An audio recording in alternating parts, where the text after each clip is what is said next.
ඔයාලා ඉදිරියේදී විභාග වලට සූදානම් වෙනවා. මේ විභාග වලට සූදානම් වෙනකොට විභාගයට හරියට පිළිතුරු ලියා ගන්න හැකියාව නැහැ.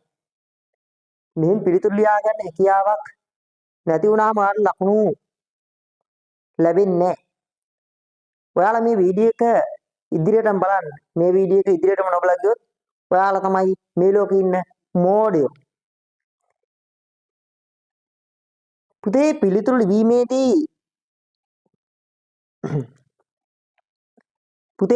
ලිවීමේදී සිසුන් තුළ පවතින දුර්වලතා මම ඔයගලන්ට අද කියන්නම්. පිළිතුරු ලිවීමේදී ශිෂ්‍යයින් තුළ පවතින දුර්වලතා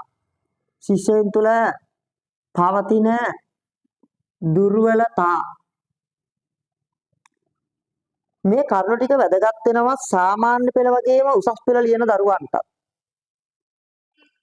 ඔයගොල්ලන්ගේ උත්තර බලනකොට පාසල් ගුරුවරයෙක් වශයෙන් ඒ වගේම වසර ගණනාවක් තිස්සේ උපකාරක පන්ති ගුරුවරයෙක් වශයෙන් කටයුතු කරලා තියෙන අත්දැකීම් අනුව ඔයාලගේ පිළිතුරු පත්‍ර පරීක්ෂා කරනකොට ඒවායේ තියෙන දුර්වලකම් ටික ගැන තමයි මම අද ඔයාලට කියන්නේ.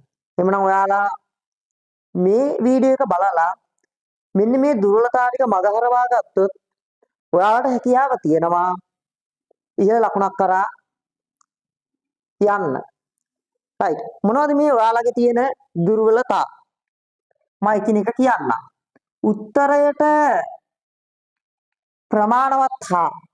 උත්තරයට ප්‍රමාණවත් හා විශ්වසනීයත්වයෙන් යුතු කරුණු ඉදිරිපත් නොකිරීම. විශ්වසනීයත්වයෙන් යුතු කරුණු ඉදිරිපත් නොකිරීම.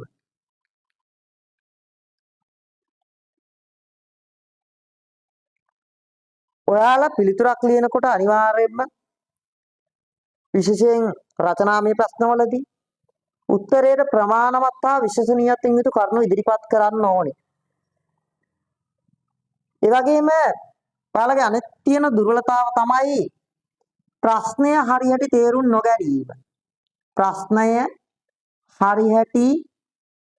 නොගැනීම. දැන් නම් විභාගවලදී අමතර කාලයක් දීලා තියෙනවා මිනිත්තු 10ක් විතර ප්‍රශ්න පත්‍රය කියවලා තේරුම් ගන්න. ඒතර ප්‍රශ්නය හරියට තේරුම් නොගැනීම ඔයාලගේ තියෙන ප්‍රබල දුර්වලකමක්. ඒ කියන්නේ රචනයක්ද, විශ්ලේෂණයක්ද, විවේචනයක්ද, කරුණු දැක්වීමක්ද ඔන්න ඔයගේ ඔයාලට අවබෝධයක් තියෙන්න ඕනේ. ප්‍රශ්නය හරියට තේරුම් අරගෙන ඊට අවශ්‍ය පරිදි කරුණු ගොනු කරන්න. උත්තරයට ප්‍රමාණවත් හා විශ්වසනීයත්වයෙන් යුතු කරුණු ඉදිරිපත් නොකිරීම. මම කලින් ඒ කරුණ ගැන කතා කළා. ඒ වගේම අනෙක් තියෙන දුර්වලතාවය තමයි අසත්‍ය කරුණු, සැකසහිත කරුණු,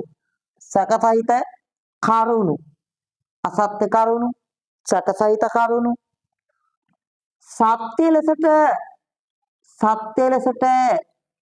ලිවීමෙන් උත්තර පත්‍ර පරීක්ෂකවරයා නොමග යැවීමට උත්සාහ කිරීම. පුතේ මේ පේපර් බලන්නේ ටිකක් පරිණත ගුරුවරු.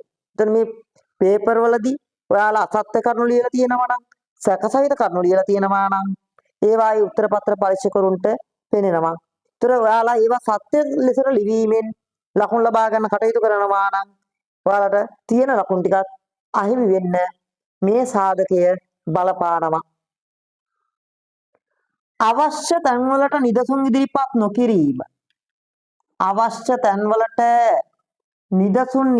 නොකිරීම. දැන් ඔයාලා බලන්න ප්‍රශ්නයකට පිළිතුරක් ලියනකොට අවශ්‍ය තැනට නිදසුන් ඉදිරිපත් කරන්නේ නැහැ. අපි හිතමුකෝ කවුරු හරි ළමෙක් ලියනවා මහසෙන් රජතුමා බොහෝ වැව් ඉදි කර ඇත. අපි මෙහෙම කිව්වොත් අනිවාර්යයෙන්ම ඊට පහළින් ඒ සඳහා නිදසුන් දෙන්න ඕනේ. ඒ සඳහා නිදසුන් දෙන්න ඕනේ. දැන් මහසෙන් රජතුමා නම් කවුළුළු හුරුළු මාමිනියා මාකනදරා මාගල්ල මින්නේරි වගේ වැව් නිර්මාණය කරලා තියෙනවා. ඒතර අපි අවශ්‍ය තැනට අනිවාර්යයෙන්ම නිදසුන් ලබා දෙන්න අවශ්‍ය වෙනවා. අපේ ලකුණු ටික ආරක්ෂා කරගන්න. ඒ වගේම ඔයාලගේ ලකුණු මට්ටම තවදුරටත් වැඩි කරගන්න බලපාන සාධක තියෙනවා. ඒවා තමයි කටුසිතියම් වෙන්න පුළුවන්, රූපසටහන් වෙන්න පුළුවන්. අන්න ඒවා මගින් කරුණු පැහැදිලි කරන්න ඕනේ. දැන් ඉතිහාසය වගේ විෂයක් ලියනවා නම් සිතියම් ඇඳලා දක්වලා ඔයගොල්ලන්ට පෙන්වන්න පුළුවන් ලංකාවේ තියෙන ගංගා. දැන් ලංකාවේ මේ ප්‍රශ්නයට අදාළ වෙන්න ඕනේ හැබැයි. අපි යටින් රූපසටහනක් ඇඳලා යම් දෙයක් පැහැදිලි කරනවා නම් ඊට උඩ ඒ පිළිබඳව විස්තර වෙලා තියෙන්න ඕනේ. දැන් ලංකාවේ තියෙන වරායවල් ගැන විස්තර කරගෙන යනකොට ලංකාවේ තියෙන වරායවල් ඔයාලට ඇඳලා පෙන්වන්න පුළුවන්. දඹකොළ පටුන වෙන්න පුළුවන්, ගොඩවාය වෙන්න පුළුවන්, මහා තිත්ත වෙන්න පුළුවන්, ගෝකර්ණ තිත්ත වෙන්න පුළුවන්. ඒ වගේ නිදසුන් ඉදිරිපත් කරලා තියෙන්න ඕනේ. අවශ්‍ය තැන් වලට නිදසුන් ඉදිරිපත් නොකිරීම තියෙනම එක දුර්වලකමක් හැටියට රූපසටහන කටුසිතියම් මගින් කරුණු පැහැදිලි නොකිරීම තව දුර්වලකමක්. රූපසටහන් හා කටුසිතියම් මගින් කරුණු පැහැදිලි නොකිරීම. ඔන්න ඔයාලගේ තියෙන දුර්වලතා කීපයක් ගැන තමයි මම අද කතා කළේ. එකක් තමයි උත්තරේට ප්‍රමාණවත් වෙන්න ඕනේ කරුණු. ප්‍රශ්නේ හරියට තේරුම් අරගෙන තියෙන්න ඕනේ.